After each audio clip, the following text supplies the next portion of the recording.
Hi guys, Fish Guy here with Brandon from Locals. Brandon went X1 with Yosenju, a deck I again have not seen in a very long time, and I thought it'd be kind of cool to show you. Again, he went X1 for 4 rounds. Brandon, take it away. Thank you very much. Start off, we played a 3 cover 1. The bounce effect is good. I think everyone knows what Yosenju does at this point. If you don't, well, this is kind of what it does. Target 1 face up card, bounce it to your hand, very good cards going off. Triple 2. If you control another one, you can attack your opponent, but it's attacks half, but it's attacked directly, pretty nice. Triple 3. If another one deals battle damage, you get to search for Yosenju. I hear that's pretty good. Like that. Double Isna. This effect comes up the discard to gives itself protection, so it protects yourself when they're normal or special, so it does come up, it's pretty nice. Is this a new one? Yes, it is new, yeah. Me personally, I'd rather cut this to play triple this. Again, because this guy, because if you discard it when it attacks a monster, it pumps it up by 1,000, or if it's normal summon, you can target it, it pumps up by 1,000. So it does come up. So I personally would play 3 of this, but I do like this. This has come up pretty niche. The second effect is if I control another one, you could draw a card. So that's also come up quite useful as well. If I haven't had access to draw spells such as Part Duality or Extra, but we'll go on to that separately. But, in terms of hand traps, we'll play 3 Nibiru. I mean, it's pretty self-explanatory. Most decks nowadays, some 5 or more rock is good. It must be nice, like bouncing your board, having the Nibiru in hand, so you can just like wipe their own board and you don't really lose anything. Yeah, if you have cover 1 as well, you bounce the token. I think that's pretty good as well. Oh, yeah. Triple Ash. I mean, Ash is good. Brilliant. Obviously, I mean, there's no explanatory there with Ash. On the spells, we play Triple Pot. Obviously, you don't normal sub, but don't special. So I hear adding cards is good. So that's pretty decent. We play 3 extra. Again, self-explanatory with extra. It's better than Prosperity, in my opinion, in the fact that drawing 2 is better than actually just adding 1, as to say. You want just like advantage. You want to draw and you want to dig in as much as you can, rather than just like say add 1, because that 1 might not be as useful when Twin Twisters and Harvest Land Dust is a thing, and that can be quite helpful. Yep. Now, the source. Triple Summoning Curse. It's a niche card that's come up quite good in popularity. It's if your opponent or if anyone special summons a monster, they banish a card from their hand. Obviously they get to choose, but it's pretty decent. It has come up for today, for example, where a guy, his deck was just special summoning the deck pretty much, and he lost simply because of the fact that he had nothing in his hand. He literally just binned everything from his hand just to get stuff on board, and always have responses. Can you still special summon if they have nothing in hand? Yes, they can still special summon, yeah. But they just lose hand. They run out of hand, basically. They can still special summon, just they have the discard, so or to banish. So yeah, so it comes up. It's really good. I really like it. This is really good. Play 1 Training Grounds. The add effect is what comes up most. As it's only a one-off, it's pretty decent. The add is nice, and you do have a lot of advantage out of it. And the other effect, which is you can bump them up by 300 attack and defense. Comes up here. For OTKs and stuff. Mandatory 1 die fire. I mean, self-explanatory. Yep. 1 Call by the Grave, because I mean this has effect Veiler and a lot of hand traps, so I'd rather not. 1 Demise, sad, 183, but you know, beggars can't be choosers. And the 1 Tenki, again, I can't help the fact that it got banned. Thanks, Travis. Oh yeah, I was surprised. You're. By the way, I've known Brandon for quite a while, and every time I see him, he does play Yosenju, especially like the Scrub League events. Like, this has been his deck for years, and I never thought that Tenki going to 1 would actually hit Yosenju. Yeah. I mean, even beforehand, I played it about 2 anyway, so like, realistically, it's not pretty much a difference, but there you go. Traps, because everyone likes a trap. Torrential Tribute, I mean, self-explanatory what this card does. I like the fact it's a 3. It hurts everyone. Would you play the Searcher if you could get hold of him? The Kaiju Shen to search for the T2? I guess I could, yeah. It's just, to me, I find it's just a lot. It's another Ash fodder, so it's just a case of, you know, if I had more call by, I probably would do, but I mean, I've got extra enough to do so I prefer just I might get a 3. I'll just keep it a 3. I think the Searcher is okay. Soul Strike, self-explanatory again with that. Good card.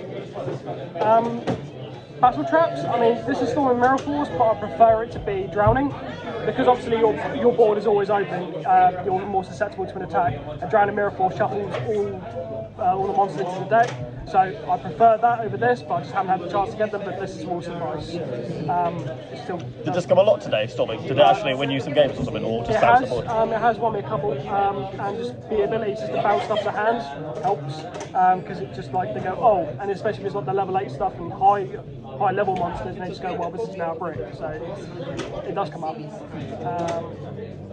Triple imperm, I mean, don't really have to explain a lot with triple imperm. Does the job what it says on the tin. Yep.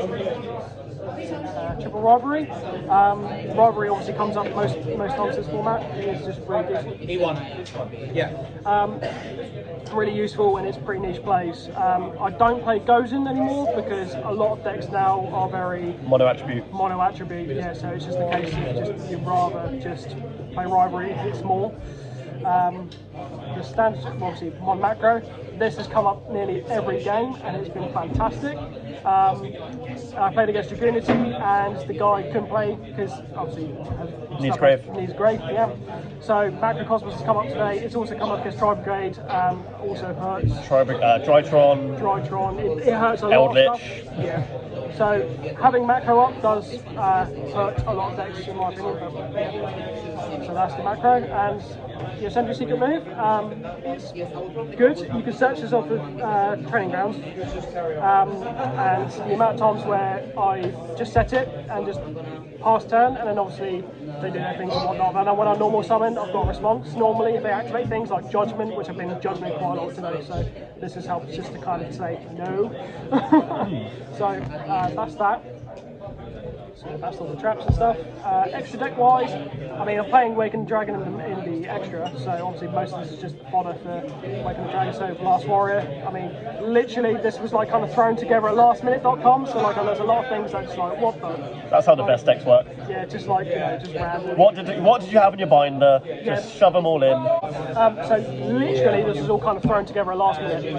There's a couple of things that are like beat sticks and stuff because I mean, what can go wrong with a 4K beat stick? Yep. Some useful rank 4s, Tornado Dragon, this has come up quite a lot sometimes. I did it to out Imperial Order because obviously where your deck normal summons a lot, you can recur easy rank 4s and Tornado Dragon has come up quite a lot. So this kind of comes up in the fact that you can pop stuff. So He's doing that. self-explanatory is pretty good. We play double of Brave Maps Ulti Falcon. Big Burb. Yeah, Big Burb, and it's unaffected by stuff. So have fun trying out with these things, unless you can get something that's bigger than 3/5 to attack over it, which is quite hard in some decks. I noticed a lot of people couldn't really out this. For example, like I played against Altergeist, my only loss today was Altergeist, and the only way you could out it was by access code, so it's the only way you could physically out Ultimate Falcon without obviously doing things, but yeah. One Link Spider, because it outs an Nibiru token. Yep. I mean, silly things like that, it comes up. Hope Harbinger, because fun enough, you can actually get the negated spell effects. How'd you get it? Oh, from the first spell. Yeah, just waking the dragon, summon it out, attach it as material. Yeah. Nice. Yeah, so it was one of those things. I looked at my binder at the time. I was like, hey, this can actually work. So I was like, cool, I'll do that. So I kind of did that. Just why not, really? One BLs, because fun enough, is again. If you play True Draco, there you go. There you go, exactly. Which I have done actually, and it has worked. One Utopia, one the Prime, and then one Lightning. Very old school, but it has come up for me against my last opponent, which obviously won me the game. So it does have its niche little touches and stuff here. Still the best out to Dragoon. Yes, funny enough. Side deck, so I only got 10 cards, literally this is all thrown together and just I had the silly amount of saves I had at the time. So evenly matched, because this card still comes up nowadays. It's pretty good. Waking the Dragon, I need a third. Yep. Some Kaijus, in the fact I've got 2 Gamma Seal, 1 Doggerin and 1 Thunder King, and 1 Slumber. It should be 3, but yeah, reasons. Literally this is all thrown together at lastminute.com. But, But the nice thing is when you give your opponent the kaiju and you have come 1, you bounce back to your hand. Nice. It's quite fun. But yeah, that's the deck. Very happy with what I did today. Yeah, you came second. Came second, yeah, and I'm very, very pleased with myself. Shout outs to Matt Winkle, because he kind of gave me the deck idea as a choice. I've always loved playing this deck for a long time, and he kind of gave me an idea of what to make for it. Essentially, it's good for Scrub League and stuff as well, so it has come up. Yeah, thanks to Matt Winkle for the stuff. Awesome. Yeah, if you have any questions, guys, obviously feel free to comment them below. I'm sure Brandon will be happy to answer any questions about his most beloved deck ever. Thank you for watching. I'll see you next time. Goodbye.